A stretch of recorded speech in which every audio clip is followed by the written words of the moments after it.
आपण आजच्या व्हिडिओमध्ये म्युच्युअल बाय डायव्होर्स कंसेंट म्हणजेच याला आपण साध्या सोप्या भाषेमध्ये म्हटलं तर की पती पत्नीचा आपसात संमतीने झालेला फारकत हे आपण समजणार आहोत। मित्रांनो, आपला हा जो व्हिडिओ आहे हा सामान्य जनतेकरिता व तसेच कायद्याचे जे ज्ञान घेत आहे त्यांच्याकरिता अतिशय महत्त्वाचा असा व्हिडिओ होणार आहे। म्हणून मित्रांनो, तुम्ही जर माझ्या चॅनलवर नवीन असल्यास चॅनलला नक्की सबस्क्राईब करून ठेवा।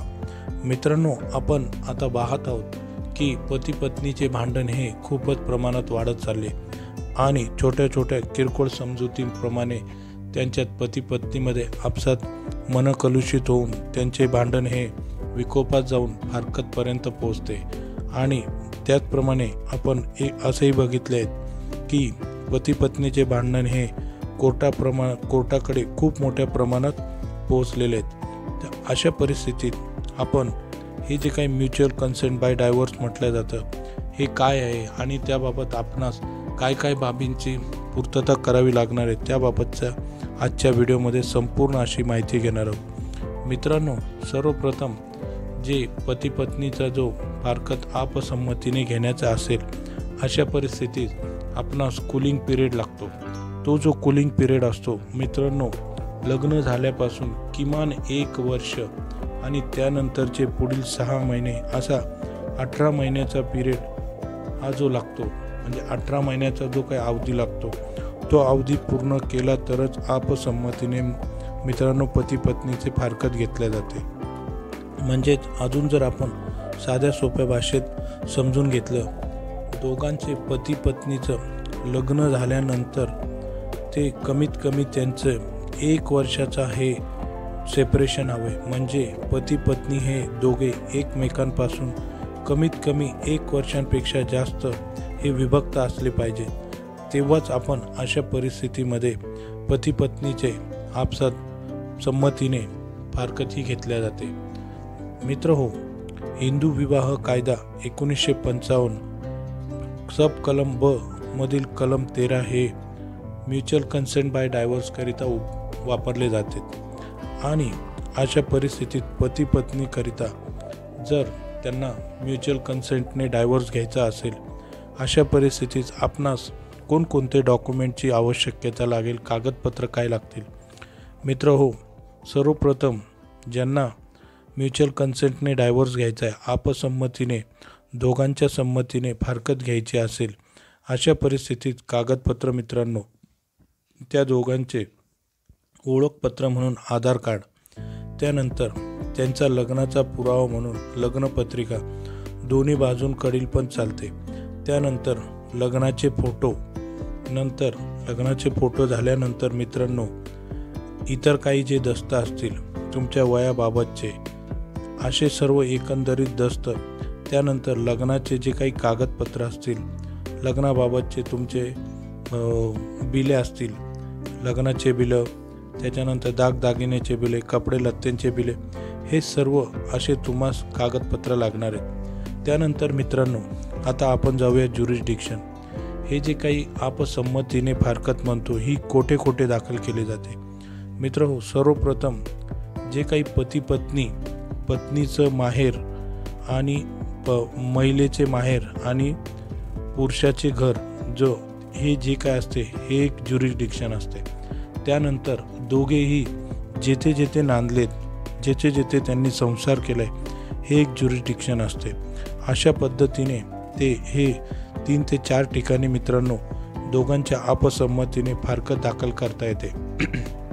आता त्यानंतर मित्रांनो फारकत दाखल करण्याकरिता जे काही मान्य न्यायालयाकडून आपणास ज्युरिस्डिक्शन ठरवून दिलेले, आपण जर महानगरपालिका क्षेत्रात राहत असल्यास तर आपले हे जे काही प्रकरण आहे मित्रांनो म्युच्युअल कन्सेंटचे फारकतीचे ते फक्त आणि फक्त फॅमिली कोर्टामध्ये दाखल होते। आणि आपण जर महानगरपालिकेच्या क्षेत्राच्या बाहेर राहत असणार तर हे जे काही प्रकरण आहे मित्रांनो सिनियर डिव्हिजन ज्युडिशियल मॅजिस्ट्रेट यांच्याकडे दाखल होते, वरिष्ठ स्तर यांच्याकडे दाखल होते। मित्र हो, अशा पद्धतीने आपण एकंदरीत कागदपत्र गोळा केल्यानंतर हिंदू विवाह कायदा कलम 13ब प्रमाणे आपल्याला एफ पिटिशन दाखल करायचे। मित्रांनो, हे पिटिशन काय आहे त्याबाबतचा सविस्तर असा व्हिडिओ आपण यापूर्वीच बनवलेला आहे।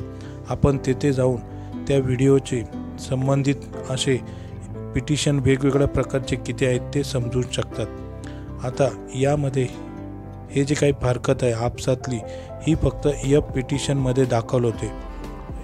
दाखल झाल्यानंतर मित्रांनो, त्याबाबत आपणास आपला मूळ अर्ज, त्याचप्रमाणे मूळ अर्जासोबत जे काही अर्जात आपण नमूद केलेले आहे तसे पती व पत्नीचे दोघांचेही प्रतिज्ञापत्र लागते आणि हे दोन्ही प्रतिज्ञापत्र हे माननीय न्यायालयाचे सुप्रिंटेंडंट किंवा असिस्टंट सुप्रिंटेंडंट यांच्याकडून एक्झिक्यूटिव्ह व्हेरीफाईड करून घ्यावे लागते। यानंतर मित्रांनो, त्यामध्ये आपणास आपल्या पत्त्याचा पुरावा म्हणून पत्ता यादी किंवा पत्त्याबाबतचं जे काही आपल्याकडे कागदपत्र असते ते जोडावं लागते आणि असे सर्व संपूर्ण कागदपत्र आपण मान्य न्यायालयात दाखल केल्यानंतर माननीय न्यायालय हे आपले प्रकरण व्हेरिफिकेशन व ॲडमिट होऊन माननीय न्यायालयाकडे निघते। मित्र हो, काही ठिकाणी सदरचे प्रकरण हे सेम डे म्हणजे दाखल झाल्या दिवशीच निघतात आणि काही ठिकाणी माननीय न्यायालयाच्या केसेस अलॉटमेंट प्रमाणे हे जे काही तारखा देऊन आपणास पुढील तारखेस बोलवले जाते।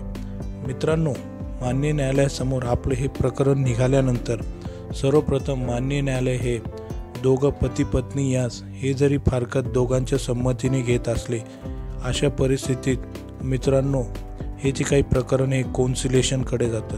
म्हणजे जे कौन्सिलेशन असतं या दोघांचं समुपदेशन केलं जातं। म्हणजेच पती पत्नी यास नांदण्यासाठी खूप असा प्रयत्न केला जातो आणि दोघांचीही संमती असल्यास, दोघेही एकमताने तयार असल्यास त्यावेळेस कौन्सिलेशन जे साहेब असतात समुपदेशक, ते त्यांचा रिपोर्ट अहवाल सादर मान्य न्यायालयास करतात आणि मित्र हो, 1 तारीख किंवा 2 तारीख अशा 2 किंवा 1 तारखेमध्ये कौन्सिलेशनचा रिपोर्ट येऊन जातो। मित्र हो, लग्न झाल्यानंतर कमीत कमी 1 वर्षाचा विभक्त पिरियड असल्यास माननीय न्यायालय हे तुम्हास पुढील 3 महिन्याची तारीख देतो। त्या 3 महिन्याच्या तारखेस कौन्सिलेशनचा पिरियड झाल्यानंतर, कौन्सिलेशनचा अहवाल रिपोर्ट आल्यानंतर त्या पुढच्या 3 महिन्याच्या तारखेमध्ये म्हणजेच माननीय न्यायालयाच्या तारखेमध्ये माननीय न्यायालय हे आपणास विचारते तुम्हास फारकत करणे आहे की नाही। दोघांपैकी उभयतांपैकी कोणीही फारकत तयार नसल्यास सदरचा अर्ज नामंजूर होऊन त्या दिवशी निकाल येतो। परंतु जर दोघेही त्यांच्या मतावर ठाम असतील तर माननीय न्यायालय हे त्यांना पुढील 3 महिन्याची तारीख देते। म्हणजेच सदरचे प्रकरण दाखल होऊन मित्र हो 6 महिने अवधीकरिता हे कूलिंग पिरियड हा बघितला जातो आणि ज्या दिवशी मित्र हो फारकत असते, फारकतीचा अंतिम दिवस असतो, माननीय न्यायालय त्या दिवशी देखील उभयतांना दोघांना विचारतात की तुम्हास फारकत हवी आहे का। त्या दोघांपैकी कोणीही नकार दिल्यास सदरचा अर्ज हा निकाली होतो, त्यांची फारकत होत नाही। परंतु दोघेही पती पत्नी हे दोघेही त्यांच्या न्याय निर्णयावर ठाम असल्यास मित्र हो अशा परिस्थितीमध्ये सदरची फारकत ही कायदेशीर पूर्तता करून केली जाते आणि सदरची फारकत होण्याकरिता मित्र हो महत्त्वाचे म्हणजे लग्न तारीख, त्यानंतर यांचे लग्न सेपरेशन कधी आहे त्याबाबतचं, नंतर त्यांचे आपसात देवाणघेवाण काय झालेली, दागिन्याबाबत, त्याच्यानंतर लग्न खर्चाबाबत आणि महत्त्वाचे म्हणजे महिलेचे खावटी पोटगीबाबत बघितले जाते। एकंदरीत असा सर्व विचार करून माननीय न्यायालय हे त्यांच्या बाबतीत, पती पत्नीच्या बाबतीत फारकतीचा निर्णय घेतात। मित्र हो, अशा पद्धतीचा एकंदरीत हा संपूर्ण महत्त्वपूर्ण असा व्हिडिओ हा आपण समजलेला आहे। मित्र हो, तुम्हास हा व्हिडिओ जर आवडला असल्यास तुम्ही तुमच्या चॅनलवर नक्की शेअर करावे आणि तुमचे जे काही सोशल मीडिया हँडल्स असतील तेथे देखील सदरचे जो हा व्हिडिओ आहे नक्की जास्तीत जास्त लोकांपर्यंत शेअर करावा। धन्यवाद मित्र।